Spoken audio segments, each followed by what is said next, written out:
What's up, tribe? How you guys doing? New show alert! New show alert! So I'm here to bring you a review for Camp Getaway, season 1, episode 1. Camp Getaway comes on the Bravo network. So if you are not familiar with it, go and check it out.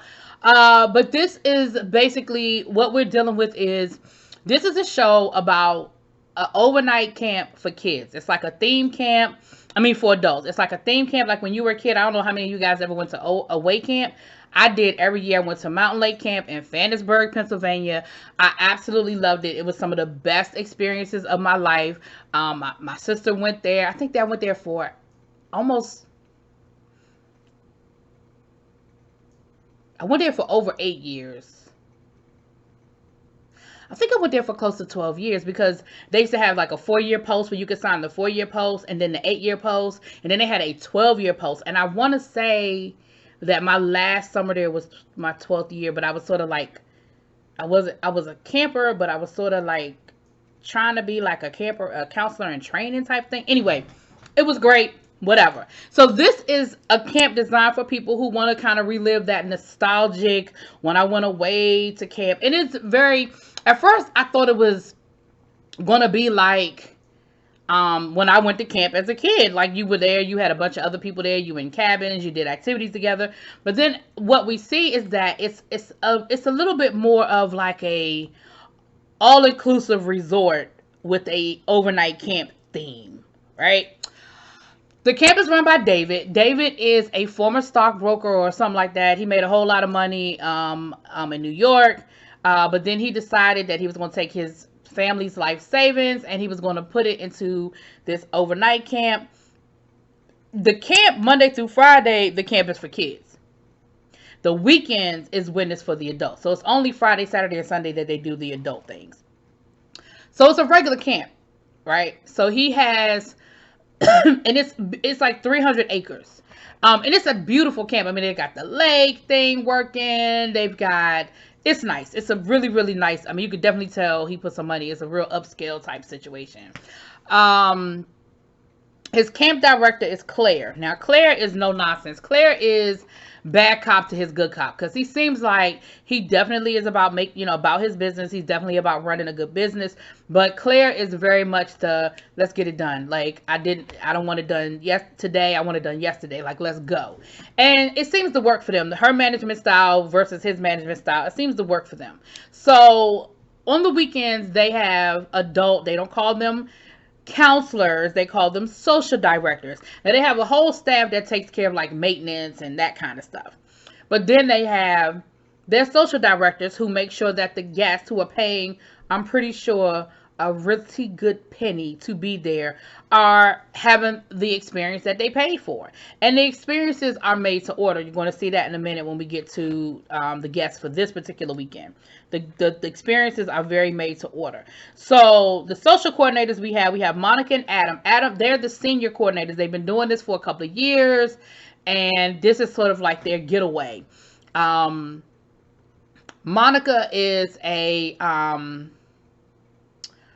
I think she said she's a therapist during the week or works in, I want to say she said she's a therapist, but she does something in mental health. But I think she was I don't think she's a psychiatrist, but I think she's some sort of therapist. And then Adam is a slacker. I don't know what Adam does. I don't care what Adam does. Adam is a 120% slacker. He was late showing up, and when he did get there, honey, he was like, I'm trying to get the bare minimal that I can get away with. And David, who's the director, who's the owner of the camp, he was like, yeah, Adam is, he's problematic. However, the guests love him. So it's sort of like we sort of have to keep him because he's a fan favorite, but he really does know how to push it to the limit. And at this point, he really is on his last leg. So we're going to see how it works out because he may or may not make it. And I feel like Adam is going to bring some drama at a certain point. Now we have Neely and we have Glenn. Glenn is a go-go dancer, honey. Glenn is a part-time go-go dancer. He does walking tours of New York City. I feel like this camp is outside of New York because a lot of these people are from the city. So I feel like this is somewhere like, I don't know exactly where, but somewhere outside of, probably a couple of hours outside of the city. Then we have Sophia. She is a survivalist. Like, we see her eating worms and stuff. Randall, can't read my handwriting about Randall, but we have Randall. I wrote down what Randall does, but I really can't read my handwriting, y'all. I'm sorry. Then we have Neely. Neely, Sophia is she's also an educator and a comedian, I think. I think that's all the things that she does, child. She does a lot of stuff, child. No, Nile. Let me start from the beginning. Neely, Glenn, Nile, Sophia, Randall. All right, let me just leave it at that. But one of them, and I want to say Sophia was the one that showed up in the boot, child, or was it Nelly? Nelly that showed up in the boot. I think it was Nelly. Nelly, I said now, but I meant Nelly. Nelly was the one I believe showed up in the boot. So of course, the first thing we were looking at was like, how you gonna be a camp counselor? And even Monica was like, now how are we gonna make this happen, honey, in the boot? Now, when Adam finally showed up, immediately,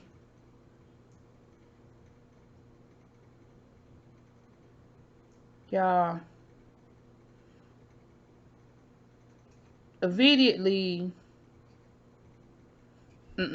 see, I'm messing up this whole thing. Forget it. Randall is the one that's in the boot. That's the comedian. Okay. Sophia is the survivalist. Okay. Randall is also an educator. That is her main job. She is an educator. And she immediately was feeling Adam, honey. She was immediately feeling Adam. And she was, like, oh. And her thing was, I'm here for the eye candy. I'm here to find a husband, child. Okay. Then, who was it? We had Neely. No, Glenn. I'm sorry, Glenn.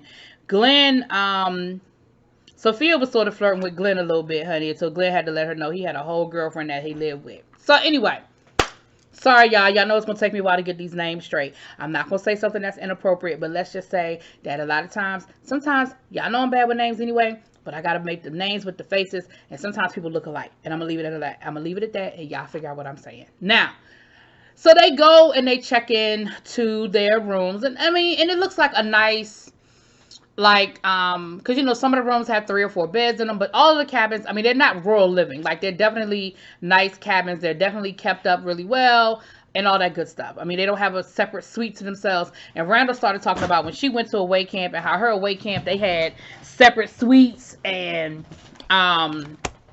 closets and all of that. And that let me know immediately that Randall comes from a little bit of money, because my overnight camp, we had shelves where we could put our clothes, and we had our locker where we could keep stuff in our foot locker. Other than that, there were no closets. They did have like a little thing in the back where if you had stuff you need to hang up, they had like one of them rolling racks, but you shared that with everybody. Okay, all your stuff was on that rolling rack. Okay, so I don't know. Yeah, I don't know, child. Anyway, so we find out that their guest for the weekend is Cash. Now, Cash is his 40th birthday, and he has planned this weekend with his friends. So he's bringing down a chartered bus with, like, I think they said like 26 of his, closest friends, honey. And they are coming down, and he is having this whole getaway camp theme, this overnight camp theme, that, for his friends. They're going to have a luau. It was something he had a specific cake he had asked for, a luau.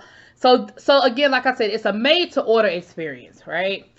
Adam immediately, while they're waiting for the guests to arrive, honey, Adam decides he needs to take himself a swim in the lake. And that's why I said that Adam is definitely on some fuck shit, right? He has definitely decided that the rules are for everyone else and not for him. And Neely was like, I don't understand. Like, we're supposed to be learning from him, but am I supposed to be learning what not to do? Because that is definitely not the way that I think you need to, conduct yourself at a job situation. So the bus comes, we have Cash and his brother and his friends, and honey, they are ready to partay. So they show everybody to their rooms, and then they're going to have dinner for them. And this is how I really knew that this was like honey, they got chefs. They have roast beef. They have, I mean, you know what I'm saying? Like the carving station and all that. They're being served at their tables. So this is definitely not my overnight camp experience, right? But it's a nice, I feel like it's a nice mixture of adulting with the nostalgia, because it's enough that you know you're at a camp. It looks like a camp, but you definitely, they're treating you like an adult. You know what I mean? Like I said, a sit down dinner where you're being served some real food. So then after dinner, they went directly into a dance party. Like, they had the strobe lights, and they have an actual, his name was Bluto, and Bluto was in charge of the entertainment. So they have different people doing different things. So Bluto was, you know, and so the social directors are just there at this point. They're still on the clock, but they're allowed to drink. They're allowed to dance and get on the dance floor and have a good time. They are there to jumpstart, excuse me, the party and keep the party going. Like, that is their job. I'm thinking to myself, for a millennial, that just can't be a hard damn job. Like, that's not something that probably would interest me at this point in my life, but certainly anywhere between 20 and 30, I would love to have done something like this, child. I thought about working on the cruise ship for a while. I actually got off. I went on a cruise one time, and me and my best friend acted like such fools the whole week. We went to every event. We were at every game show, every quiz show, every pool party. Like, we were at everything, honey. We were acting a plum fool. At the end, the cruise director he actually offered us jobs. And again, had I been in a different place in my life, I probably would have done it. But at that point, child, I was an adult. I had adult responsibilities, and the cruise ship money wasn't going to pay the bills that I had, okay? But if I was right out of college and didn't have no bills, baby, Carnival could have had me. Anyway, moving on. So they have the dance party, and again, like I said, Adam slips out and goes to bed because Adam has decided that he is, you know, he's done. He's clocked out. He's done for the night. He's done his due diligence, child. And so, of course, the rest of the people are like really looking at him like, is he serious? Like, he really just gonna just, okay, all right. They even go to the cabin to go get him because Monica is used to Adam. She knows how he rolls. She was like, girl, Adam is back in the room. Let's go get him. So it turns into like a whole fun thing. But at the end of the day, it's really not cute, I guess. You know what I'm saying? So Adam wanted three things. I mean, Cash wanted three things. I already told you he wanted a luau. He wanted a birthday cake, and he wanted to, and quote unquote, get lit. So basically, he was like, listen, I'm about to roll into middle age, and I don't plan to do it sober. And so the way it worked out was that his birthday was like at the end of the weekend. So like his last night, they actually physically ushered into his birthday. Claire, because she's a control freak by her own admission, she actually puts them into mini groups and puts them in charge of specific things throughout the weekend. Like, so that's Friday night. They have their, like I said, they had a whole dance party, and again, they were allowed to drink and socialize with the guests and all that kind of stuff. And Adam was like, yeah, now it's time for make out. Like, basically at this point, you got to figure out who you're going to make out with for the weekend, who's going to be your weekend concubine kind of thing. And I was like, damn, like, for real? Like, okay, we're going to be that blatant about it that, okay, you come here with me for the next 48 hours. It's me and you. Okay.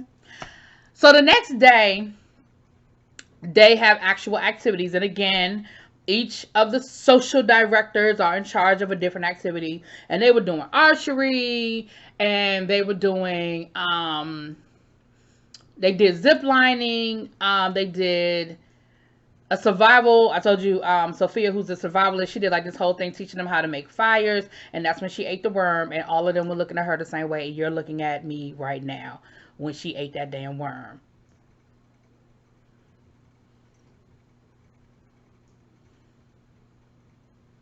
But okay. Do you, girl? Do you?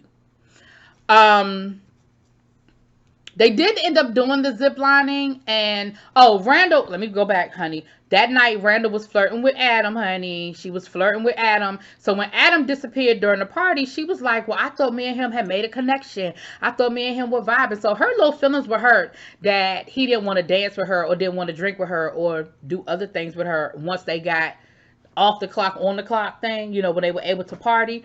Her little feelings were hurt because she was like, I thought we had made a really good connection. Girl, I feel like Adam makes connections with everybody. Every weekend, he making different connections. That's how I feel. Um, so nobody showed up for the zip lining, and that's when Randall tried to do zip lining, and they were like, no, because she physically had a boot on her foot, and they were like, no, you can't. You can't do the zip line, and it's a medical situation. We don't want you to mess up your foot worse than it already is. And honey, and I'm saying all this for a reason. So she was mad about that. She was like, oh my gosh, it's not like I'm landing on my foot. Like, I'm literally in the air. She was mad because Adam wasn't paying her no attention. And again, it's important. We're going to get to that. So then they end up having this kickball game, which I thought the kickball game, I thought it was absolutely hilarious. Like, I thought it was a great idea because it wasn't regular kickball. They actually had like the slip and slides. I don't know if you guys ever had slip and slides when you were kids. You had the slip and slide, and then at the end, instead of bases, they had like those little mini pools. So you had to slide into the base on the water and then like basically physically land into the water. It was really cute. I thought it was fun. Like, I never would have thought of doing kickball that way. And they were having a good time. Like, the adults were definitely in it. They were feeling it.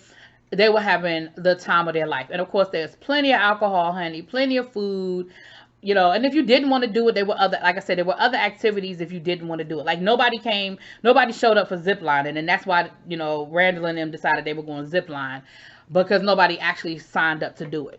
So anyway, so they had the luau. So while some people were doing that, other people had to go pick up the pig. They had to go pick up the birthday cake. Like, again, she had different teams doing different things. Honey, poor Glenn got his little... Was it Glenn? Listen, y'all know I'm going to get these names together. Anyway, the gay guy, the one I told y'all was the go-go dancer, honey.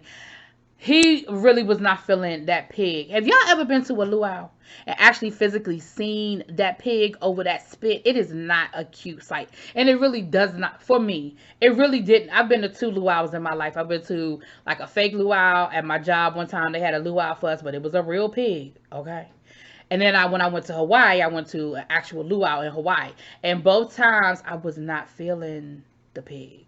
Because you have to, like, you're physically looking at the pig on the spit, and you're like pulling the meat off of it. Actually, I take that back. It wasn't a luau, but I went to a cookout last summer that had a pig. Somebody had, the host had done a pig, and it was like a physical pig. Again, it does not endear you. For me, now some people don't care, some people don't give a fuck. But for me, I was just like, Anyway. So, of course, he just wasn't feeling it, honey. But, again, it was a fun moment. So, we get to the luau. And the luau's going great. Everybody's having a good time. There was a little, cultural appropriation. But I'm not that sensitive, okay? It was fun. It was this. It was that. It was all in the theme. They had a mechanical bull. And they put the hay down and all that good stuff. It was a fun time. It was definitely a fun time. Somewhere in the mix, Miss Randall gets in her feelings. And I really think a lot of it had to do with the fact that she was exhausted. Her foot was probably hurting because you're doing so much walking and you literally have a broken foot. So I think part of it was that she was physically hurt. But I also think that a lot of it was her little ego was hurt because Adam was paying her no attention. And I really feel like she's used to being the center of attention, and because she is funny and all of that. So I feel like she's used to getting more attention than what she was actually getting. And what's interesting is, and the only reason why I know it is because she actually said it. She was like, I mean, there aren't even really any cute guys here. Like, I don't even know why I'm doing all this. There aren't any cute guys here. And I'm like, because you're at a job. And she's texting with her mother. And her mother was like, well, if I come and get you now, would you be able to leave? And that just tells me that she's used to being able to not follow through with stuff. She's used to being able to pout, whine, complain, and then just quit when she got ready to quit. Because you're a grown-ass woman, and your mother is saying, well, if I come and get you, can you leave? You are literally there for 72 hours. Literally there for 72 hours. It's not like you there for a week or 2 weeks at a time. You were there for 72 hours. And because you were upset and pouting on a Saturday night, your mother was like, well, I'll come and get you now. Girl, if you just fall asleep, like one mother used to tell me about stuff, fall asleep and by the time you wake up, it'll be the next day. Like literally close your eyes and go to sleep. And when you wake up, it'll be the next day. And you could go ahead and go about your own business however the fuck you feel like doing it. Girl. Anyway, so, but she didn't do it. But she was like, I'm not coming back. I'm not doing this. Blah, blah, blah, blah, blah, blah, child. So, while all of this is going on with Miss, y'all, this is long. I didn't mean for this review to be this long. I'm almost done. So, while this was going on, we back down to the luau. And the guests want the cake. Now, Claire had been very specific in when she wanted that cake to come out. Remember, I told you she is a control freak. So she was very specific about when she wanted that cake to come rolling out. But because the guests were asking for the cake, Neely and Glenn, I want to say it was Glenn. I really feel like I'm missing a name. But anyway, Neely and the other guy, the gay guy, they were like, should we go get the cake? Like, we know Claire told us to wait an hour, but they're asking for the cake. And one of the first things that they were told when they were first there and they were getting their little orientation speech, David, who was the owner, was like, do whatever you have to do to get to yes. Like, do whatever you have to do for the guests to feel like they're wanted and they're getting their way. Like, they're paying a lot of money for this. So they were like, let's go get the cake. Like, they want the cake. I know Claire said wait, but if they want the cake, like, let's go get the cake. And I think it was Glenn. Glenn was just like, well, do you think we should ask Claire? And Neely was like, no, Neely said, do you think we should ask Claire? And his response was, better ask for forgiveness than for permission. Let's go ahead and get it done. Okay. So, so they did it. They brought the cake out, baby. Claire acted an entire fool. She went off. She was like, when did I tell y'all to bring out the cake? Now, to her credit, she didn't do it in front of the guests. She did pull them aside, but she lit into their ass. And she basically told them, oh, you know what? I think Monica is a psychiatrist because she went to Harvard Medical School. Okay, so I think she is a psychiatrist. My fault. So she was like, back to Claire. Sorry. So she's going to tell Claire, Neely, she goes off on her. And she tells her, she said, listen, either you're going to do things my way or you can leave. Like, if you're not going to follow what I'm doing, then if you're not going to do what I'm asking you to do, then you can go. Like, I don't need you here. If your only reason for being here is to do the opposite of what I'm asking you to do. Like, I don't have time for that. I don't have the energy. I expect that when I tell you to do something, it gets done. And so, of course, Neely did that sensitive ass, young millennial. Why is she yelling at me? I don't know. She's yelling at me and I don't appreciate her talking to me like that. Well, you didn't do what you were supposed to do. And he said, better ask for forgiveness than for permission. You knew you were supposed to go ask her. You ain't ask her. So the next day, David does talk to her. And he tells her, he was like, listen, I understand and I appreciate the fact that you were doing what you felt like you needed to do to get to yes. Like, I appreciate that that's what you were doing. But for future reference, do what she tell you to do. And everybody will be happy. And she's like, well, I just don't want to be yelled at. And he was like, well, I can't promise you that won't happen again, because it probably will. But yeah, I hope you come back next weekend. I could give him credit for going to talk to her, but his thing was, yeah, I'm not getting ready to sit here and like hold y'all's hand. Like, if she told you to wait an hour, wait an hour. Like, you could have told the guests, hey, we're going to be bringing the cake out in a few minutes. We want to give you guys a chance to finish dessert, and we have a whole plan. Like, you could have done that without totally, but I also understand why they did it. I absolutely understand why they did it. But again, you went against what your supervisor told you to do, so. And I feel like, I don't feel like it was so too out of line. Like, she pulled you aside and she just told you, like, I asked you to, this is what I asked you to do. You blatantly disregarded what I asked you to do. You blatantly went against a directive. Like, I was specific. I didn't say, well, after, you bring out the cake when you feel like it's ready. No, I specifically told you when to bring that cake out. And you did what you wanted to do. So, whatever. Anyway, okay, so I think I finally got my names right. So it's finally Niall. Niles is the one with the girlfriend. And that's another reason why I feel like Miss Randall got in her feelings, because Randall was the one that was trying to flirt with Niall. So she was trying to flirt with Adam, she was trying to flirt with Niall, and neither one of them was paying her any attention. And she even told him point blank when he said he had a girlfriend, she was like, oh, well, this is awkward. I mean, well, I just don't even know if, I don't even want to talk to you anymore. And I was like, anyway. So the next day, clearly, she was one of the first people to leave, honey. Miss Randall was the first people to roll out, okay? Her mama must have been there at the crack of dawn, honey, because Randall was gone.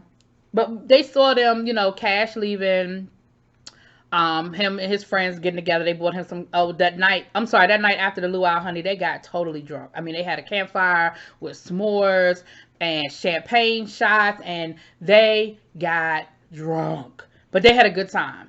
Cash was happy, his friends was happy, his family, everybody that came with him, they were definitely happy. And so he walked away a satisfied customer. I feel like they had a good time. And we'll see what happens next week, honey. So I feel like the way this is set up is that each weekend we'll get a different episode with whatever went down that particular weekend. So the question is Randall coming back? Is Neely coming back? Because Neely said she did not appreciate being talked to that way. And after David told her, well, I can't promise you it won't happen again, honey, I don't know what she gonna do. And we'll see if Miss Randall come back. I did not mean for this review to be this long. I have been rambling, y'all. Anyway, let me know what y'all think. Peace.